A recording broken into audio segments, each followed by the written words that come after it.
யோவான் எழுதிய தூய நற்செய்தியிலிருந்து வாசகம். அதிகாரம் 13. இறை வார்த்தைகள் 1 முதல் 15 வரை. பாஸ்கா விழா தொடங்க இருந்தது. தாம் இவ்வுலகத்தை விட்டு தந்தையிடம் செல்வதற்கான நேரம் வந்துவிட்டது என்பதை இயேசு அறிந்திருந்தார். உலகில் வாழ்ந்து தமக்குரியோர் மேல் அன்பு கொண்டிருந்த அவர், அவர்கள் மேல் இறுதி வரையும் அன்பு செலுத்தினார். இயேசுவை காட்டிக் கொடுக்கும் எண்ணத்தை அலகை சீமோனின் மகனாகிய யூதாசு இஸ்காரியோத்தின் உள்ளத்தில் எழச் செய்திருந்தது. இரவுணவு வேளையில் தந்தை அனைத்தையும் தம் கையில் ஒப்படைத்துள்ளார் என்பதையும், தாம் கடவுளிடமிருந்து வந்தது போல் அவரிடமே திரும்பச் செல்ல வேண்டும் என்பதையும் அறிந்தவராய், இயேசு பந்தியிலிருந்து எழுந்து தம் மேலுடையை கழற்றி வைத்துவிட்டு ஒரு துண்டை எடுத்து இடுப்பில் கட்டிக்கொண்டார். பின்னர் ஒரு குவளையில் தண்ணீர் எடுத்து சீடர்களுடைய காலடிகளைக் கழுவி இடுப்பில் கட்டியிருந்த துண்டால் துடைக்கத் தொடங்கினார். சீமோன் பேதுருவிடம் இயேசு வந்தபோது அவர், ஆண்டவரே, நீரா என் காலடிகளைக் கழுவப் போகிறீர் என்று கேட்டார்.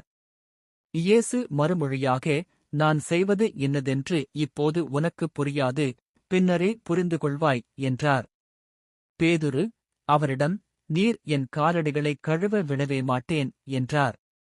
இயேசு அவரை பார்த்து, நான் உன் காலடிகளைக் கழுவாவிட்டால் என்னோடு உனக்குப் பங்கு இல்லை என்றார்.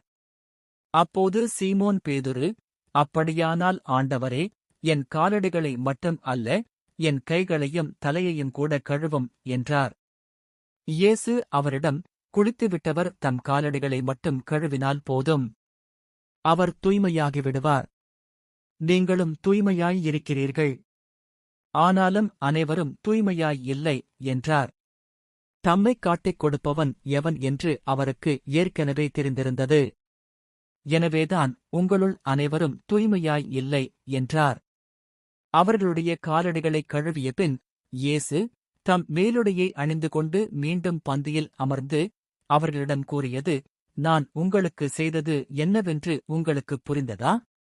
நீங்கள் என்னை போதகர் என்றும் ஆண்டவர் என்றும் அழைக்கிறீர்கள்.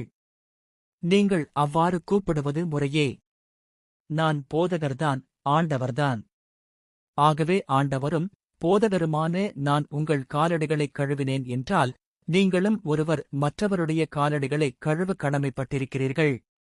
நான் செய்தது போல நீங்களும் செய்யுமாறு நான் உங்களுக்கு முன்மாதிரி காட்டினேன் என்றார். ஆண்டவரின் அருள்வாக்கு.